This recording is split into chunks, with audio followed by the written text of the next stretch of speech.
Zdravo dragi moji, dobrodošli na kanal. Danas pravimo jedno od onih jela koja greju dušu na pravi makedonski način po receptu mog dede. Spremit ćemo sočivo, jedno jako ukusno jelo, spoj jednostavnih namirnica, mirisa domaće kuhinje i onog osjećaja topline koji se širi cijelom kućom čim otvorite rernu.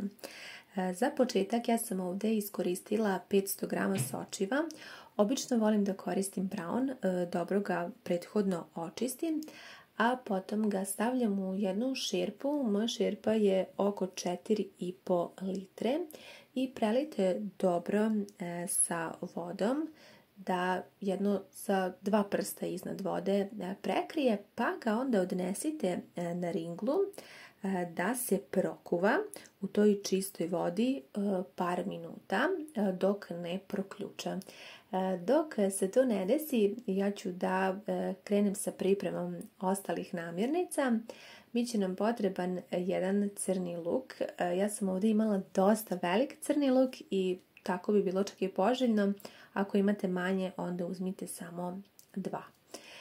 Iseckat ću ovako na dosta sitno, a vidjet ćete zašto, iz prostog razloga što je ovaj recept dosta jednostavan. Ja sam ga pripremala kao kuvano jelo, a ovo je sada zapečeno jelo i jedan i drugi recept su recepti od mog dede koje je on doneo iz Makedonije i mi smo ih tako prisvojili i zavoleli. Nakon par minuta kada počne da ključa možete odneti i procediti vodu. To prvo kuvanje uklanja višak gorkih nota i čini sočivo lakšim za stomak. A sočivo je inače pravi mali dar prirode koje je toliko bogato proteinima, vlaknima i mineralima.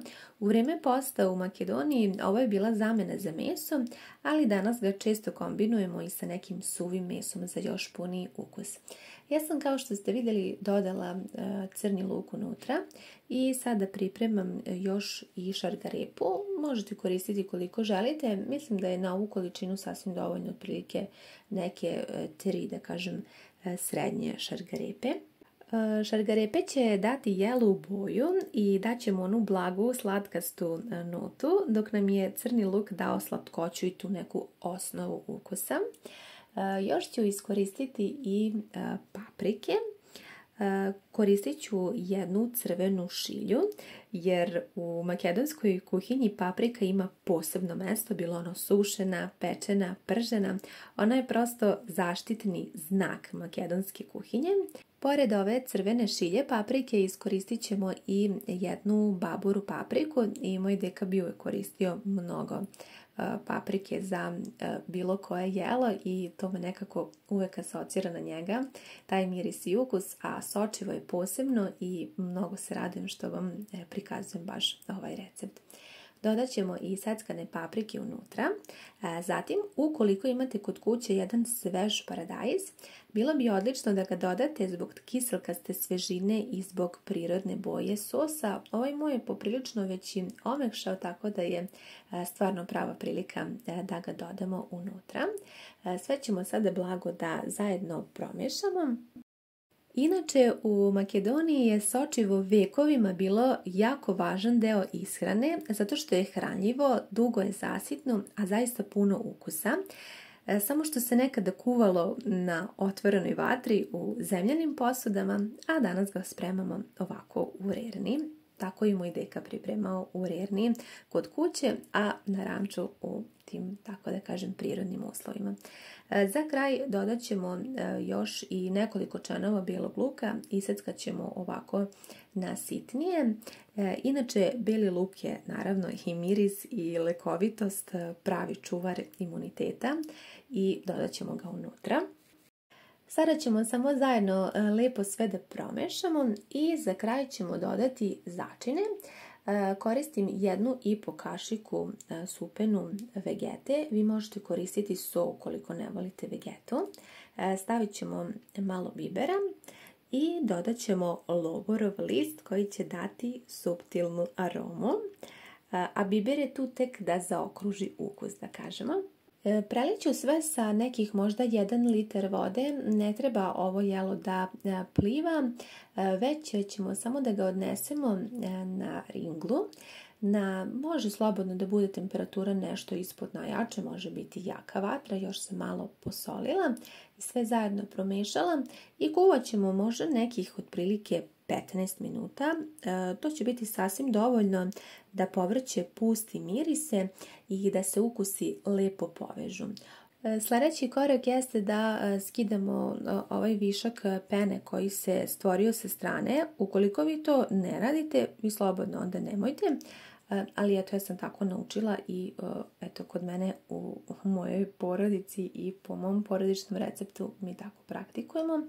Kada smo skinuli veći deo pene, možete zajedno promešati i samo sačekati da počne da vri, poklopiti i ostaviti tako nekih 15 minuta. Nakon tog vremena povrće je lepo pustilo mirise, taman tek toliko lepo omekšalo, sve predivno miriše. Možete isprobati ukus, ukoliko vam je potrebno dodajte još začine po želji.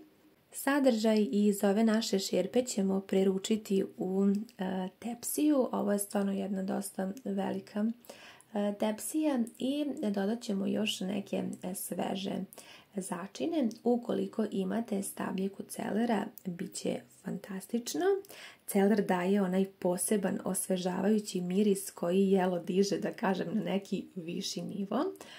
Pored toga, obavezno uz sočivo ide i peršun. Ja uvijek imam ovako zaleđen, tako da ću dodati i njega, malo ću ga iseckati, pa ćemo sve zajedno da promešamo, sve već izuzetno lepo miriše, tako da ja prosto jedva čekam da ovo jelo bude gotovo i da zajedno uživamo i da vam možda dam ideju da i vi pripremite na ovaj način.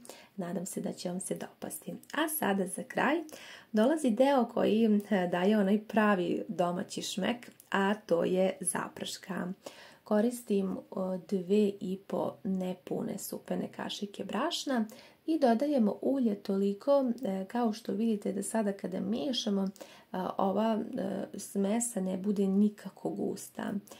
Eto, otprilike ovako izgleda ta gustina. Ja sam sada namjerno usporila video kako biste vi mogli da vidite. Dakle, ova zaprška ne treba nikako da bude sada previše gusta. Nosimo ovu mešavinu na ringlu, može biti slobodna temperatura iznad srednje dok ne počne ovako blago da se stvaraju mehurići, tada možete da smanjite dosta nisko i da dodate 1 kašiku slatke mlevene crvene paprike i da lepo propržite. Ovo je onaj pravi miris detinjstva kad se zaprška lagano penuša u tiganju, a cijela kuća miriše. Ja se sećam kada je to spremao i deka i mama, koliko sam ja bila uzbuđena i sa nestrpljenjem očekivala svaki ručak, s obzirom da sam od rođenja bila veliki gurman i to se ništa nije promenilo.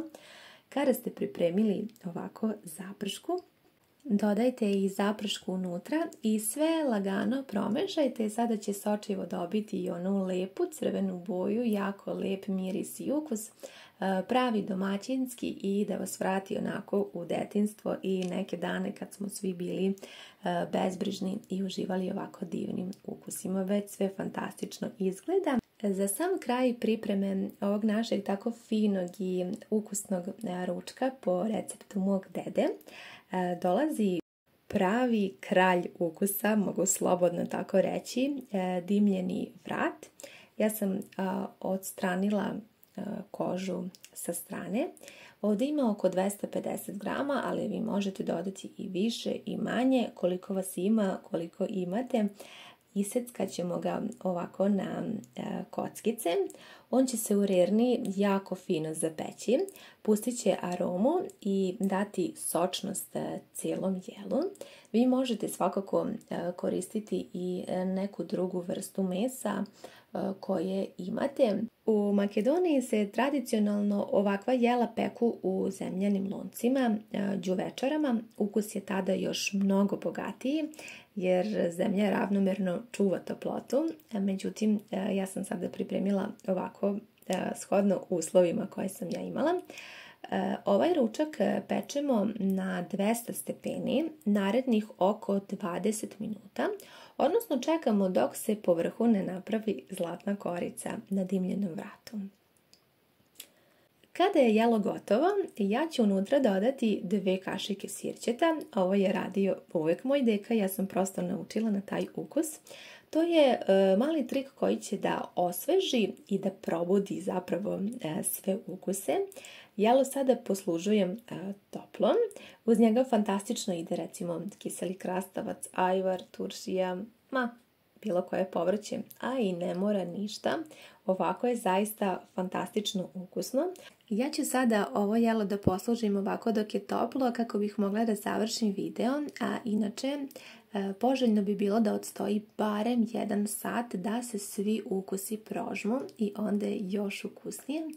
I inače ovaj ručak je meni što duže stoji, to mi je još ukusniji recimo naredni dan, tako da je idealan da ga pravite recimo i za više dana. Obožavam ovaj ručak, mogu slobodno da kažem da je jedan od mojih omiljenih kuvanih jela koje je deka doneo u našu porodicu i eto, nadam se da će se i vama dopasti ovaj način pripreme. Pišite mi kako vi spremate sočivo, kako vam se dopao ovaj recept. Hvala vam mnogo na gledanju i ljubim vas sve puno!